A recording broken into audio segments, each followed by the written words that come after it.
a few months ago, and we weren't able to dive in even as deep as I wanted to in that Instagram live, which was amazing. So I thought, why not bring him onto the podcast where I can really quiz him on the things that I'm interested about, the things that I know, insights that will really help you, and of course, get to know each other better. So today's guest is none other than Dr. Mark Hyman. He's a practicing family physician and an internationally recognized leader, speaker, educator, and advocate in the field of functional medicine. He's the founder and director of the Ultra Wellness Center, the head of strategy and innovation of the Cleveland Clinic Center for Functional Medicine, a 13-time New York Times best-selling author, and board president for clinical affairs for the Institute for Functional Medicine. Now, he's the host of one of the leading health podcasts, The Doctor's Pharmacy. Highly recommend listening to it and checking it out. Dr. Hyman is a regular medical contributor to several TV shows and networks, including CBS, This Morning, Today, Good Morning America, The View, and CNN. He's also an advisor and guest co-host on the Dr. Oz Show. This is an episode I'm so excited about where we will dive deep into how to save our health, our economy, our communities, and our planet one bite at a time with a discussion about his latest book, Food Fix. Welcome to the show, Mark Hyman. Thank you so much. Sweet. Thank you, Jay. So fun to be with you.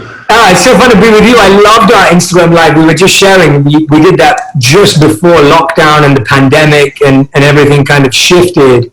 And I'm remembering back to doing it with you. And I loved it so much. And I'm so glad we're actually getting to spend this quality time together now and really dive into this great book you've written. Thank you. Thank you. It was really the culmination of life's work to connect the dots between everything we love and care about and how they're connected in ways that we don't imagine, but that we actually solve the problem of food, we solve the problems of chronic disease, of the stress in our economy, of the disintegration of our communities, of racism, of environmental destruction, climate change, national security, kids' education. I mean, all of it's connected to food.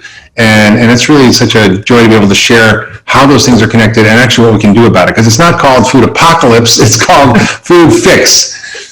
Absolutely, absolutely. And I can't wait to dive into all areas of that with you, because I think we don't realize how powerful and influential food is, not just in our bodies, not just in our minds, but in the world. And I know that inside this book, you've gone into so many studies and so much research to really show the impact of food in the world. But I actually want to start somewhat a bit more personal with you, because I was discovering some fascinating things about you, and this was one that I loved.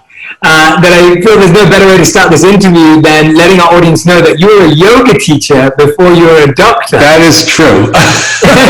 I mean, that fascinated me. When I was like, wow, that's cool. I majored in Buddhism and Asian studies and Asian religions in college, and I wasn't going to be a doctor. I was going to be a monk. And I actually decided, well, I'm not sure I want to be a monk. Maybe I'll just try to be a doctor and be of service in that way. And it was really driven out of the notion of compassion and service that was so embedded in Buddhism, and I learned about in college. So yeah, and I then became a yoga teacher and decided to become a doctor after that. So it was an afterthought. I mean, I'm still working at it. I love that. But when we get onto that, it means you're thinking like a monk for sure. So I love that. But tell me about how you think that, tell me a bit more about that compassion piece that you were sharing there, because I think it's really interesting that, people get involved in medicine for so many reasons, people get involved in being authors for so many reasons, but it sounds like your kind of foundation was wanting to help people, wanting to make a difference. Yeah. That was the I think, when I really studied Buddhism, I was obviously looking for answers as a young man of 18, 19 years old, and what's the truth and what's the meaning of life. And in it, I realized it was a description of how to heal suffering. And the focus of Buddhism isn't a religion, it's a methodology for healing and relieving suffering and understanding the way our minds work that cause us to suffer so much. And I began to really focus on this notion of how we don't have to suffer and why we suffer. And it was really that led me to understanding that I could actually be in that space of service and working on healing through not just being a monk, but actually being a doctor and actually helping patients and people understand how to heal chronic disease, which is what I do. And so I think, there's so much suffering in the world. There's so much burden that everybody suffers from, both psychologically, physically, in so many different ways. And I was really drawn to doing something to help deal with that. And that's really what led me to becoming a doctor. Yeah, that's beautiful. Thank you for sharing that. I think it's a really unique way of looking at it, because I think for so many of us, sometimes we can be dealing with physical or emotional pain or issues for such a long time before we even think that there's something we need to do about it. Yeah. Sometimes people are living with chronic issues for such a long time, and we don't really listen or hear from the body or from the mind what we need to change. So when you look at it that way, that you can change what suffering you choose and what you allow in, it's huge. Tell me one more thing. Sorry, Glenn, you were going to say something. No, you say, what's your mission in life? It's like, it's really to end needless suffering. There's some suffering you can't avoid, but there is a lot of needless suffering. And the place where I feel most effective is really helping people understand that they can heal from chronic disease using a new strategy, which is functional medicine. It's really an approach of using food as medicine, but it's understanding the root causes. It's understanding the body as a system. It's really helping restore and regenerate health as opposed to treat disease. And people suffer unnecessarily. And I think this goal of for my life has really been to sort of bring this way of thinking and helping people into a broader perspective. And that's really what I do at Cleveland Clinic. We're publishing research on this. It's really gratifying to see that it's catching on, that people now understand what this is, that they understand that our current medical paradigm isn't really solving a lot of their problems. And, I got there because I was sick. I got very, very ill when I was young from chronic fatigue, living in China, got mercury poisoning, and ended up having just, my body just collapsed. And I had to literally reverse engineer my way to health using the principles of functional medicine of how to restore my health. And I realized it was applicable to so many patients, people with autoimmune diseases and digestive disorders and mood disorders and Alzheimer's and autism and diabetes and metabolic issues. All the things that people suffer from that we don't really deal well with traditional medicine is what I really focused on. Yeah, that's incredible. And I love how so much of the good we do always comes from some sort of pain in our own life. Yeah. It's amazing that you've been able to go and take it so far, and not just take it far, but you're really challenging the status quo. Let's start there actually. In Food Fix, I doubt people take the time to actually think that the food industry has an agenda of their own. But can you share some ways in which the industry is strategic in how it advances its own goals and missions? I feel like most of us don't expect it. Oh boy, that's a can of worms. So there are a lot of unintended consequences that have led to our current food system that were born out of good intentions, right? We wanted to feed the world. We wanted to have the ability to grow lots of food for a lot of people and provide a lot of calories at scale and modernize agriculture. And that was happening in the 50s and 60s, which led to this commercialization of industrial agriculture, which led to enormous amounts of starchy industrial food being produced, right? So we were all enamored with astronaut food and processed food and Tang and orange juice. And unfortunately, that's led to a method of growing food that's produced the worst food on the planet. It's mostly ultra-processed food, which is made from soy, corn, and wheat in different extruded colors, sizes, shapes, and forms. It's all deadly, about 60% of our calories. And it's also led to the destruction of the environment through destruction of the soil and biodiversity of plants and animals and insects, and also stresses on our water and increasing climate change and so the pollution from the incredible amount of pesticides and herbicides. And we use 6 billion pounds around the world of glyphosate, which is pretty toxic, and we use 400 billion pounds of nitrogen fertilizer, which has all kinds of devastating consequences. So the way we're growing the food and the food that we're growing is devastating our health and devastating planetary health. And so the problem is that the food industry is the biggest industry on the planet. It's trillion with a T dollar industry that is now trying to maintain the status quo, unfortunately, which is not a good one. So it wasn't like they said, we're going to make people sick and fat and we're going to destroy the environment. They just didn't know. But now they know. And so there's a very concerted effort to control our food policy, which is, as a doctor, why would I be caring about politics and food policy? But it occurred to me as I'm sitting in my office seeing patients one-on-one that I can't cure diabetes in my office. It's cured in the kitchen, in the grocery store, on the farm. And I need to sort of look upstream and look at the root causes. And to begin to say, well, what's causing the food that they're eating that's making them sick? Well, it's the food system. What causes the food system? It's our food policies. And why do we have the food policies we have? Because it's a food lobby that drives that. And so they drive a lot of the status quo. And they do it in government policy. And we spend $500 million just on the farm bill. In 1 year, in 2005, the GMO labeling law was defeated because the food industry collectively spent $192 million on one bill in lobby.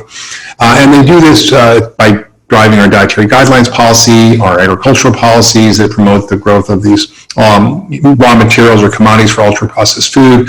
They do it through controlling what we can say on food labels. They control the restrictions on marketing, so we can't actually limit marketing for junk food. And across the whole multiple 10 agencies of the government, there's so many policies that are influencing our food system that are often at odds with each other, contradictory, but they're in the interest of the food industry. So that's happening. And then they're also co-opting science. So the National Institute of Health spends $1 billion on research for nutrition.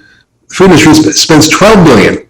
Most of it's propaganda, like, if the Dairy Council says milk is nature's perfect food, well, all the studies show that. Or Coca-Cola finds that, when they fund a study that obesity has nothing to do with soda. So it doesn't make sense. They also fund groups that are front groups, like the American Council on Science and Health, which sounds like a great noble cause, or Crop Life, or the group for sustainable agriculture, and they're all front groups for the food industry to propagate their agenda and create misinformation. And then they co-opt public health groups like the American Heart Association, American Diabetes Association, Academy of Nutrition Dietetics. 40% of their budget is from the food industry. So they're not giving independent advice. And then they co-opt social groups like the NAACP and Hispanic Federation and groups that are doing good in the world. They fund them. For example, I was showing a movie that I was in a number of years called Fed Up, which is about childhood obesity and the problems we have with the food industry and sugar and starch. And I went down there and I met with the head of the Ebenezer Baptist Church, which is Martin Luther King's church, met with his daughter, Bernice King, and they were very excited to get behind this and have a screening at the King Center in Atlanta. And I was excited about this. And a few days later, I got a call and said, we can't have this showing at the King Center. I'm like, why? So, well, Coca-Cola funds the food industry, funds the King Center. So it's pretty frightening to see all these different strategies to target certain groups, to put out wrong science, to support misinformation through these front groups, through influencing public health groups, through controlling policy. And it's a really devastating effect, which has led to the fact that 6 out of 10 Americans have a chronic disease, that 75% of us are overweight, that 42% are obese, that 88% are metabolically unhealthy. I mean, just take that in for a minute. 12% of Americans are metabolically healthy. That means 88% are not.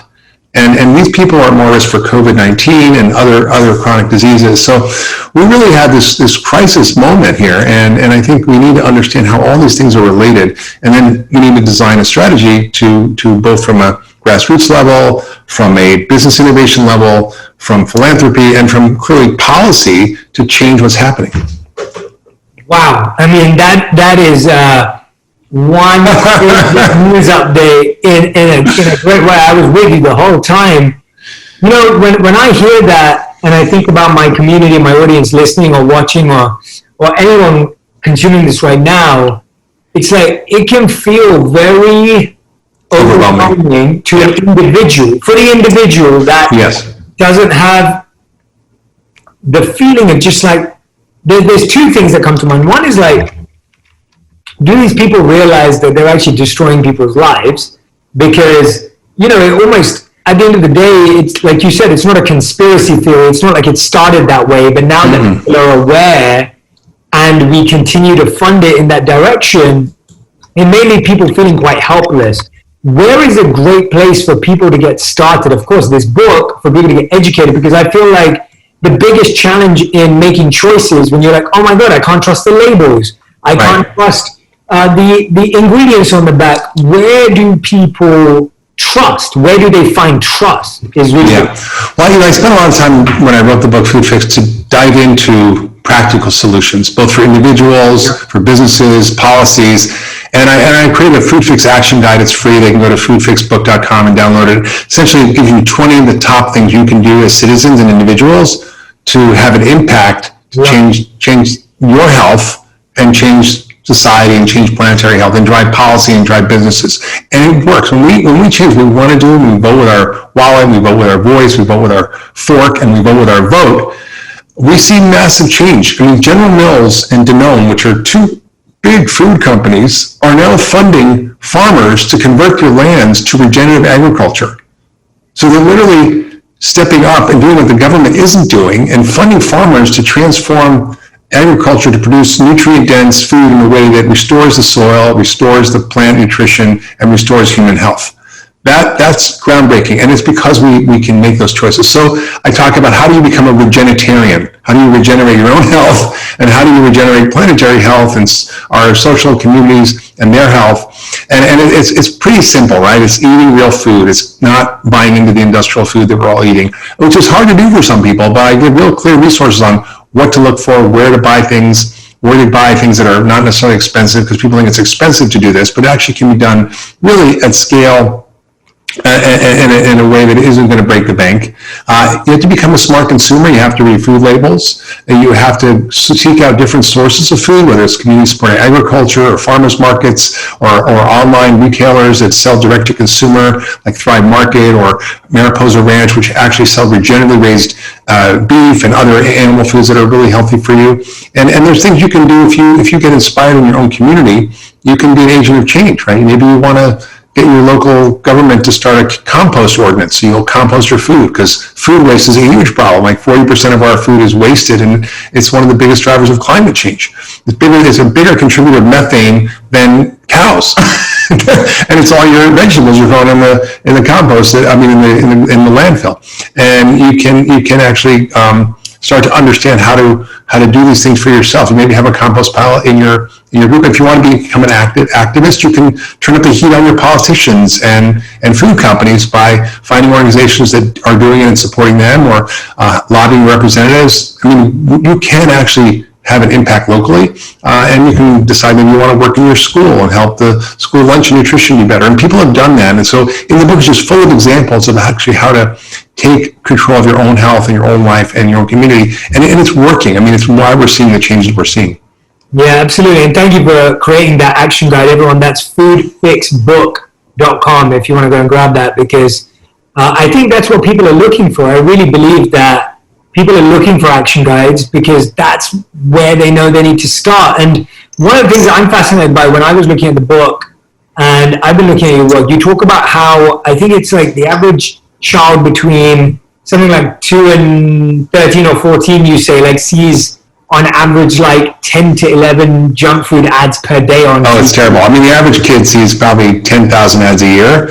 Yeah. That's television. Now we're seeing stealth advertising. So a lot of these studies were done on food marketing to kids. There's about $17 billion spent in 2004 when it was tracked on junk food advertising to kids. And the worse the food, the more the ads and the worse the ads were. So, and now Facebook, for example, last year had 500 billion ads for junk food on Facebook, right? It's just unbelievable how much. And there's stealth games for kids, like advert games, where they're literally embedded propaganda for food companies. So little McDonald's, go to the McDonald's store and go to get your Burger King, whatever. It's terrifying. So we see the biggest impact actually is this changes in food marketing. And in this country, there's the First Amendment. You can't restrict people's right to free speech. And but I don't think there's any law that prohibits us from protecting our children from these kinds of messages, because they can't tell the difference between reality and an ad until they're about 8 or 9 years old, and they're targeting these kids. And in Chile, when they actually repealed the ability or removed the ability for these companies to market between 6 a.m. and I think 10 p.m., there was dramatic reduction in the use of these foods and dramatic reductions in obesity. But this country doesn't want to do that because it's such a big moneymaker for these companies. Yeah, that's really alarming, because ultimately the people making the decisions are obviously aware that the food's not healthy for people and it's not going to benefit their body or their mind, but they still continue to invest in, creating challenges for kids. And I always, whenever I get asked randomly to invest or be a spokesperson for different brands or whatever it may be, and whenever it's something that's aimed at young people, I'm always just like, well, how old I always ask them, how old your son or daughter, and then tell me their age, and I'll be like, would you recommend them to use this product? And the amount of times I've heard people say, no, I wouldn't. But I'm like, but you're selling this, like, I'm just so confused by that. Do you think that's the level at which we have to change it? Like, it needs to change on the level where people go, my profitability is not as important as people's children. Like, I think that's changing. I was really excited to hear, there's this group called the Business Roundtable, which is all the top businesses in America. They get together, the CEOs. And in the last meeting, they made a stand. They said, we have to look not only at shareholder value, but stakeholder value. Meaning, what is the impact of our company on our customers, on the workers, on the environment? Who are the stakeholders in the products we're creating? And it's not just about profit and shareholder value, which I thought was a big step forward. So I think we're seeing more movements towards conscious capitalism, but there's definitely entrenched companies that just don't want to change, and they're not going to do it voluntarily. So there has to be sort of a parallel system that grows up that shows that this can happen. And I think we're doing it, and I want it to happen faster, but I think it's happening. Yeah, and how much of it is also, and I know you know the answer to this, but it's how much of it also is our addiction and habits because of the way those products have been created. So we also find it hard to let go of them. So I'll give you a personal example. I grew up eating 4 sugar products a day when I was young. And 4 chocolate products a day. Sorry, not 4 sugar, 4 chocolate products a day. And so I would eat a chocolate biscuit, a chocolate bar, a chocolate ice cream, and a chocolate yogurt nearly every single day of my life. And I was overweight as a child. I struggled with it, whether it was bullying or whether it was just feeling unhealthy. And as I grew older, I started to realize that I was addicted to sugar, especially in chocolate. And I got so used to having it. And it took me to, who I've talked to you about before, meeting my wife, who was able to find me alternatives. Because that's what I said to my wife. I was like, I need an alternative if I'm going to have to shake this habit. Yeah. And so I ended up finding things sweetened with monk fruit and other things, which have been amazing. But that's good for you, monk fruit, right? I know, how ironic. I do not own the brand or have any affiliation with it whatsoever. but the intriguing thing to me about that is that there are alternatives that exist. But I want to share this for the audience. It's like, I get what it feels like to be addicted to a food that may not be good for you. But tell us about how much we're addicted to these foods. Yeah, I mean, this is a real problem, Jay, and I think most people don't realize it, and they internalize the feelings they have about what they eat and blame themselves. So, why can't I stop eating this? I'm gaining weight and I just can't stop myself. And they think it's their fault that they're overweight or that they're sick. And that is just a bunch of nonsense, and scientific nonsense, because when you look at the science of these foods, these ultra-processed, pulverized foods that are high in starch and sugar, they're really designed to hijack our brain chemistry, our hormones, and our metabolism in a very specific way. These companies have organizations called taste institutes where they hire craving experts in the science of craving, and they design their products in a specific way to create the bliss point of the food. What is that perfect crunch, taste, sugar, whatever it is, salt, that's going to make you go boom and have this pleasure sensation? And it's about dopamine. It's like heroin or cocaine, and it works in the same area of the brain. And it's not just a theory. They know this.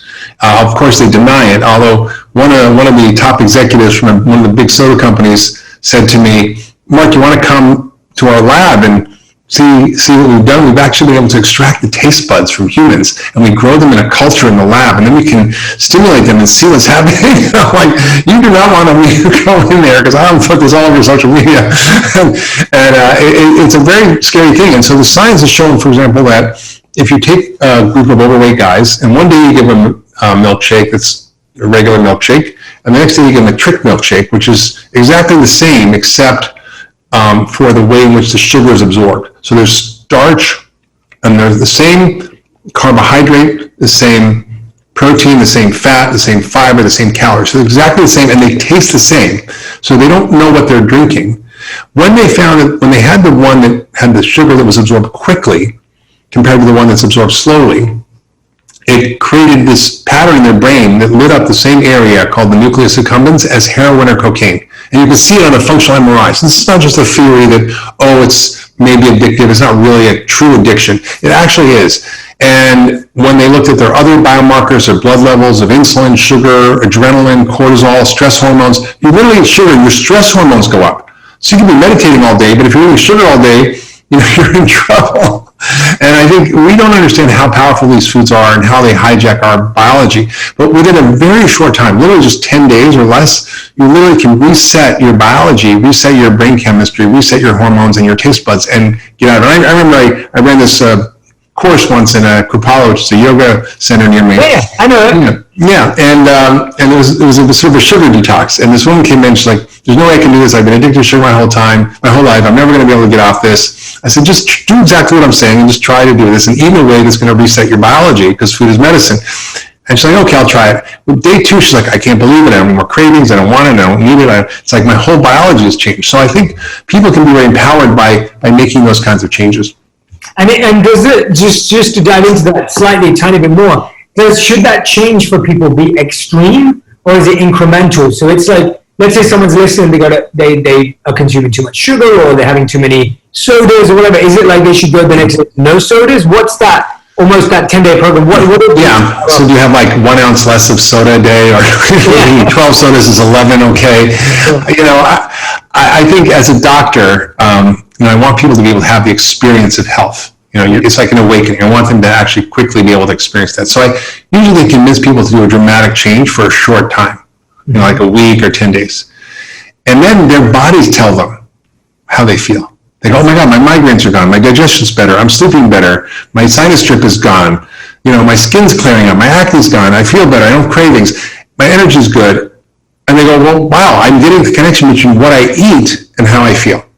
Yeah. And so I always love to give people that experience, and I created a program called the 10-Day Reset, and it's essentially giving them that opportunity. You can download it free at getpharmacy.com. It's just a simple way of eating in a specific time frame, in a specific way, that's going to really regulate your biology. Because every bite of food you take regulates your entire biology. It changes your gene expression, it changes your hormones, your brain chemistry, your immune system, your microbiome, everything. Literally with every bite. And when you understand that, and you can upgrade or downgrade your biology literally with every bite, your biological software can change, you can really see rapid changes. And we've seen incredible things from people, getting off insulin in 3 days, for example. So it's really powerful when people make the choice to try this. And I think, tiny steps and tiny habit changes are good. And BJ Fogg talks about this for some things. But I think if you really want to see the power of this, a short-term dramatic change can give you enormous benefit.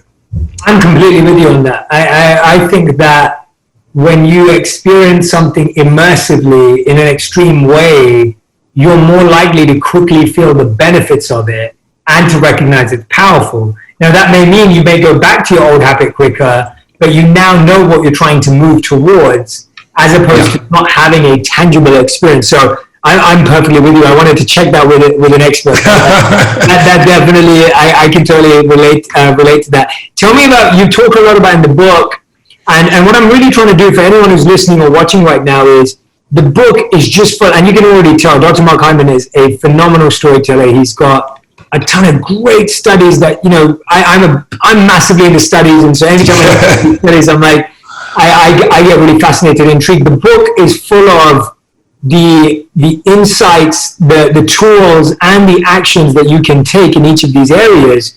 But I do believe that the first step is education and awareness. So I'm hoping that as you're listening to this, the podcast is going to give you the insight about each of these areas of our life that food impacts. But when you read the book, that's going to give you the full set of, what part of it you need to change and where the action is. So what I'm fascinated by in the book is you talk a lot about how there's food racism. And I think that this is so obviously relevant right now, and so important for people to understand, because I think either we don't believe it exists, or we're so consumed by it that we're not conscious of it. Explain that concept to us. Well, I mean, I think, we have certain populations in this country that are so disproportionately affected by chronic disease. And by poor health. The African American community, Hispanic community, Native American communities. And when you look at COVID-19, it is far and away hurting these populations more than anybody else. For example, in Louisiana and Chicago, African Americans are 30% of the population, but 70% of the deaths. Native Americans are experiencing the same thing. And if you're African American in America, you have twice the rate of getting diabetes. You have probably 4 times the rate of getting kidney failure, and 3.5 times likely to get amputations because of diabetes.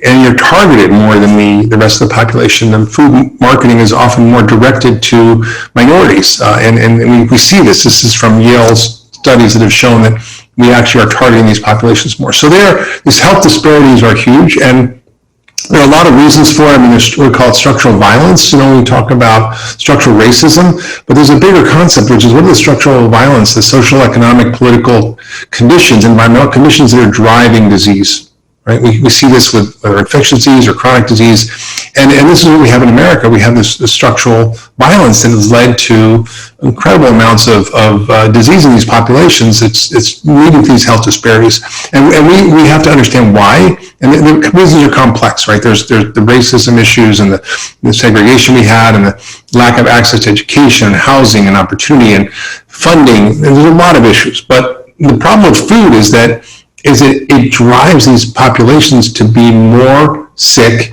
less able to learn in school, less able to succeed in life, and more likely to get disability and chronic disease as they get older. So we see this sort of dismantling of these populations in scale in ways that we don't see in other populations, and it's really heartbreaking because it's so fixable. And I've seen this happen. I went down, and even if you're poor and you're white, a lot of these things are still evident. And as part of that movie, Fed Up, I went down to this little town in Easley, South Carolina.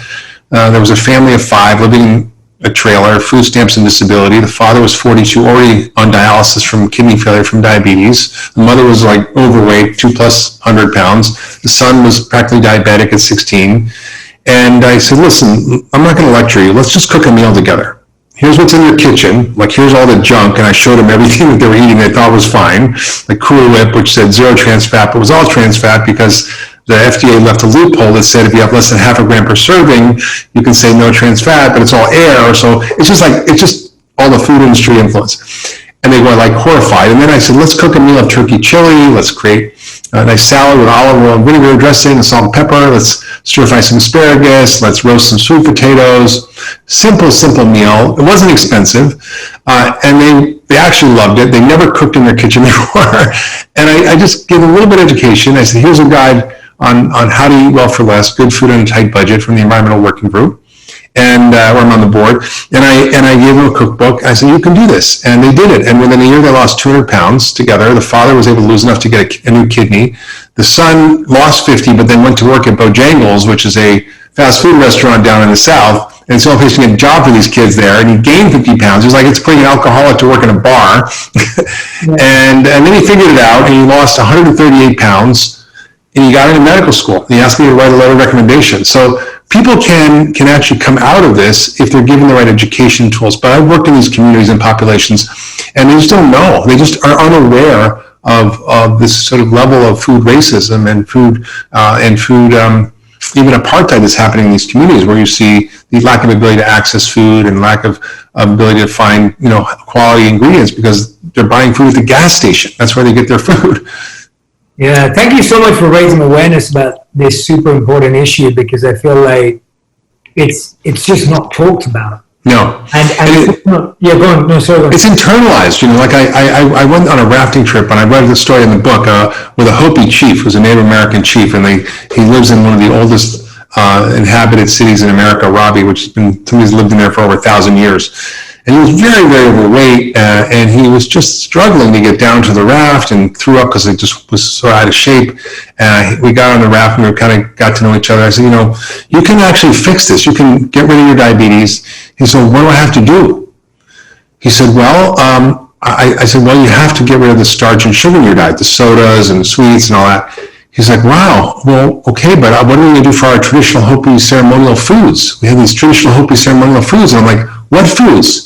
He's like, cookies, cakes, pies. And I'm like thinking to myself, those are not your traditional ceremonial foods. And what's happened was that the government put everybody on reservations. They cut off their food supply and their traditional ways of hunting or fishing or even growing food. They diverted, in the Hopi reservations, they diverted their water, so they had no access to rivers anymore. And then they piled in these commodity foods, flour, sugar, and shortening, right? And that became their diet. And these government commodities were the staples. So they made Indian fry bread and Indian tacos. There's nothing Indian about that. And these foods are so toxic. And now that's why we see 80% of them have diabetes by the time they're 30. And life expectancy in some of these communities is 46, and it's terrible. And it's not just the Native American communities, but he's internalized this food concepts that he thinks are his traditional foods, and this is true in the African American communities, Latino communities, and in Chicago, there's something called the Chicago Loop. If you live outside the Loop, your life expectancy is 16 years less. If you take a subway from Midtown Manhattan to the Bronx, which is a very poor African American communities, your life expectancy goes down 6 months for every subway stop. To Harlem and to the Bronx. So these things are really not talked about much. And I gave a lecture a few years ago. It was on the 50th anniversary of Martin Luther King Jr.'s assassination at the Harlem Riverside Church. And it was really about food oppression. And, it was a little intimidating for me because it was mostly African American community. I'm a white Jewish guy from New York. And what do I know about it?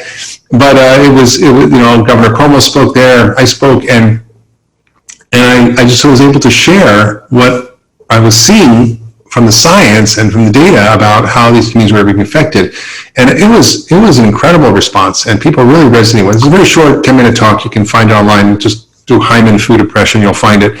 But it's really catapulted me into really trying to raise these issues, because we can't resurrect our communities unless we resurrect our health. And we can't resurrect our health unless we resurrect our food. And we can't resurrect our food until we fix the food system and fix the agriculture and sort of pull that thread that connects everything together.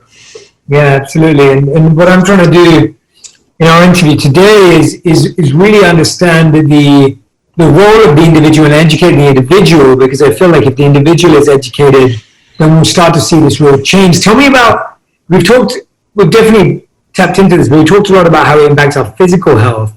But I know in the book you also talk about how nutrition and food can actually be medicine for our mental health. Yeah. And I think that this link again, I feel like what you're doing in the book is just topics that at least I can be honest and say, I'm not hearing about in a non-conspiracy theory. If I hear about some of this stuff, it's always someone who loves conspiracy theories. I don't love conspiracy theories. No. I like data and fact and discussion and change and information. And so that's what I think you do so well in this book. But let's talk to me about the connection between mental health and our diets. And Jay, it was a surprise to me. I was practicing functional medicine, working with patients. They'd come in with these physical complaints. They'd have an autoimmune disease, or they would have some digestive issues, or whatever was going on, or they'd have ADD, whatever. And I would treat them and restore their health by dealing with restoring these basic biological systems, your gut, your immune system, your detoxification system, your hormones, all the things that we do in functional medicine. And a lot of it's using food as medicine. And then they would report back, Dr. Hyman, I don't know what happened, but my depression's gone. My panic attacks are gone.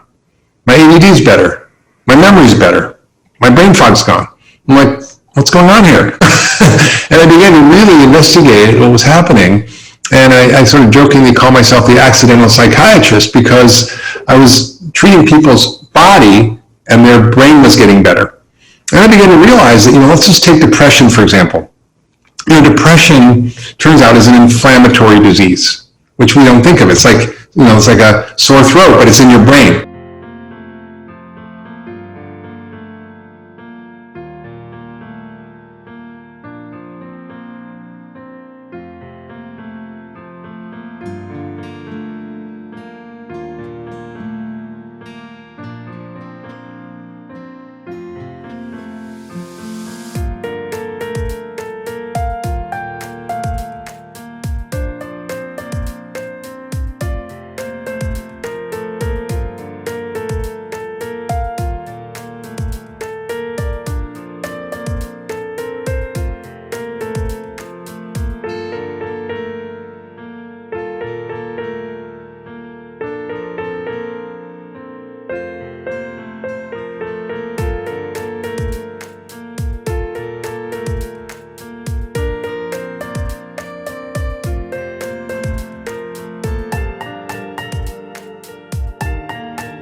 And your brain, doesn't hurt, but it can be depressed or feel sad or be anxious or have OCD or ADD or whatever.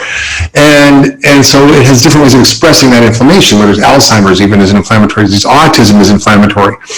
And the question is, well, what's driving the inflammation? And it's primarily our inflammatory process, nutrient poor diet. That's this industrial diet that's lacking the nutrients that our bodies and our brains need to function.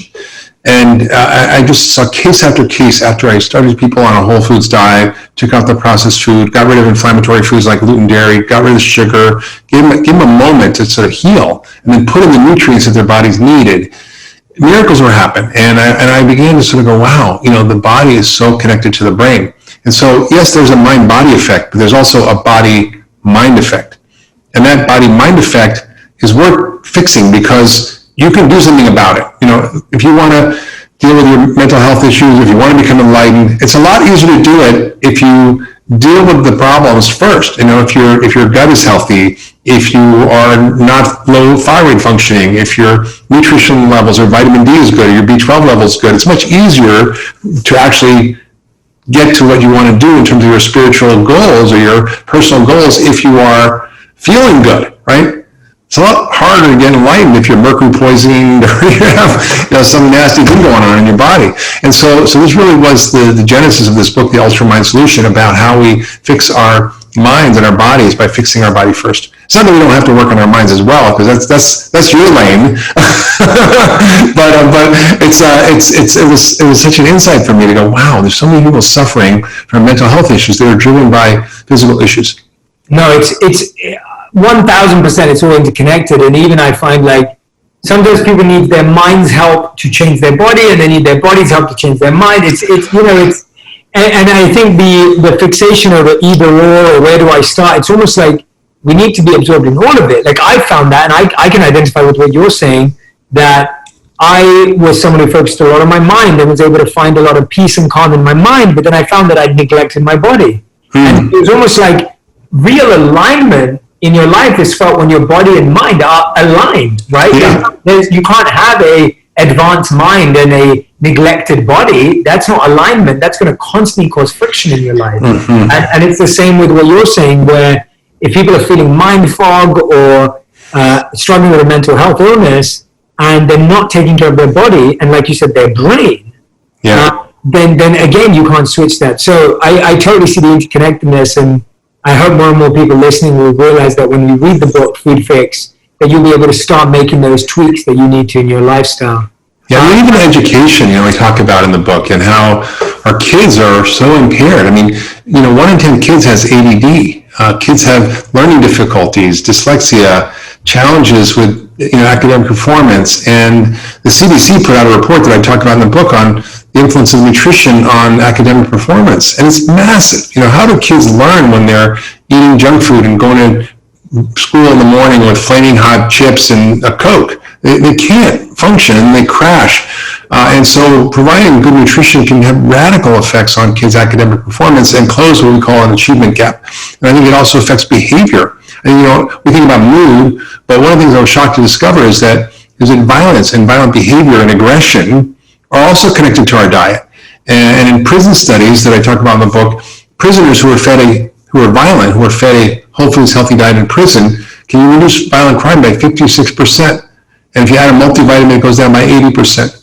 If you do it in kids in juvenile detention centers, these kids, 91% reduction in bad behavior and violence, 100% reduction in suicides. I mean, it's just staggering. And if there was a pill that could do that, everybody would be taking it. There'd be a giant pharmaceutical company marketing, and we don't hear about these issues because they're not something that's going to create billions of dollars in profit. But unfortunately, it's where the real effect can be. Yeah, absolutely. Everyone, I want to recommend that you not only go listen to the Doctor's Pharmacy podcast, but you also check out the book Food Fix that I have next to me right now. Again, huge recommendation for the book, to get educated, become aware of what's really happening, what's working in the background. That's going to give you enough confidence and enough of a reason and a why to go and actually make the changes in your life. It's really easy to live in ignorance and in the pain and just allow for it to continue and feel like it's only because something outside is impacting you, but actually take responsibility for our health and our futures is huge. And if not for yourself, then at least your children and the future generations. And Dr. Mark Hyman, I believe you're doing such a great service. Honestly, you really are.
In raising all of these issues in all areas, and the depth of the research and the lengths you've gone through to share this with us. I'm super grateful. Thank you. We end every interview with something called the final five, which are your fast five round, which is answers in one word to one sentence maximum. Okay, all right. And Dr. Hyman, these are your final five. So question number one, what's the best change you've made in your diet?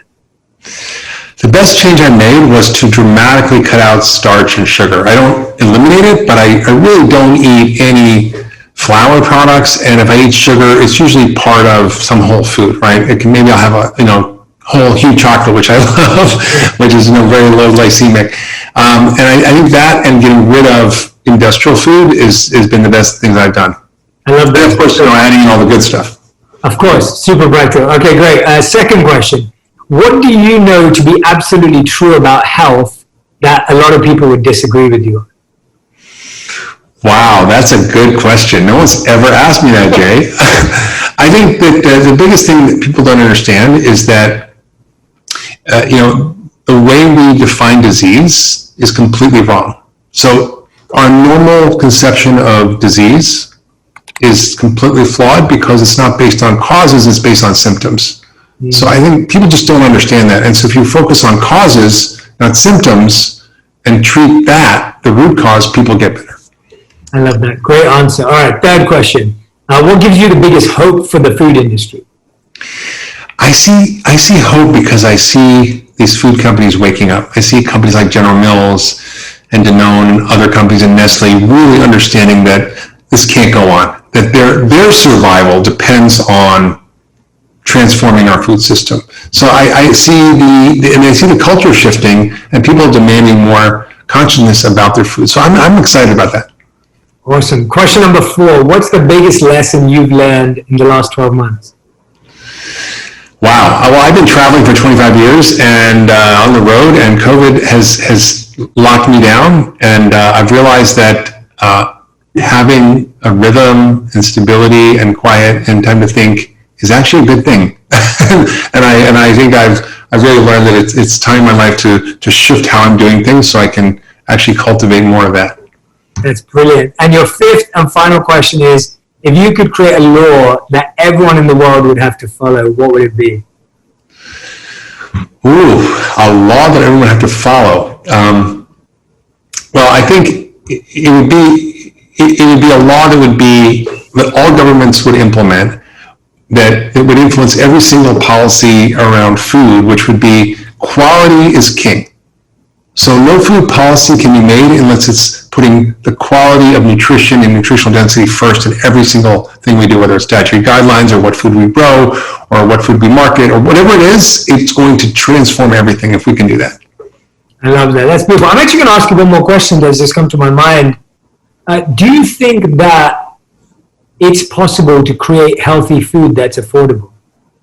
Absolutely. I mean, the studies are really clear that it may cost 50 cents more a day to eat healthier. And like I said, there are guys like Good Food on a Tight Budget that are actually incredibly effective in helping people eat well for less. It's good for them, good for the planet, and good for their wallet. And I think we get caught up in, sort of elitism about eating healthy, but it really, this family in South Carolina, they lived on food stamps and disability for a family of 5. And they were able to do it in one of the worst food deserts in America. So it's really more about education and awareness than it is about money. That's great to hear. Awesome. Dr. Mark Hyman, thank you so much for being a guest on Purpose. What I'd love for everyone to do is tag me and Dr. Mark Hyman on Instagram with your favorite insights, your favorite thought or idea or concept or fact that Mark Hyman stated today that stayed with you, and how you're going to experiment with your diet. I'd love for you all to think about what is that deep dive experiment you can do for the next 7 days. What could you remove from your diet or add to your diet based on the insights in the book, based on the guidance in the book that you think is going to make a massive change. Try and experiment for just 7 days for 1 week and see how your life changes. And as I said, go out and grab a copy of the book. We'll put the links in the podcast description so you can go straight to Amazon and grab your copy. Dr. Mark Hyman, is there anything that I haven't asked you that you'd love to share? Nothing other than I think, we're in this moment where everybody can focus in on their own health. And by doing that, they will literally help us get through this COVID epidemic and help solve so many of our global problems. Because what we do to ourselves, we do to our communities and our families. And what we do to ourselves, we do to the planet. And so understanding that is a circle, and that we can actually impact that by making those small changes in ourselves, I think is a very powerful message for people to understand.